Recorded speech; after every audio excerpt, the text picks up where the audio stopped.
जब कभी आपका फ़ास्ट फूड खाने का बहुत ज़्यादा दिल कर रहा हो, पिज़्ज़ा, बर्गर वगैरह, तो थोड़ी सी देर के लिए ये भी सोच लिया करें कि हो सकता है कि आपके आसपास कोई ऐसा बंदा रह रहा हो जो इंतहाई ज़रूरी चीज़ों के लिए तरस रहा हो, किसी के पास रोटी खाने के लिए भी पैसे ना हो, या आपका कोई और रिश्तेदार छोटी छोटी चीज़ों के लिए तरस रहा हो। तो सबसे पहले आपको उसका ख्याल करना चाहिए।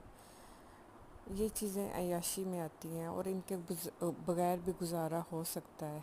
और ये खा लेने के बाद 10 मिनट बाद आपको उसका जायका तक याद नहीं होगा। लेकिन जो चीज़ आप अपने नफ्स को मार कर और किसी और की ज़रूरत पूरी करेंगे, तो वो आपकी ज़िंदगी में बहुत ज़्यादा खुशियाँ लाएगी और बहुत ज़्यादा बेसुकूनियों से आपको बचा लेगी।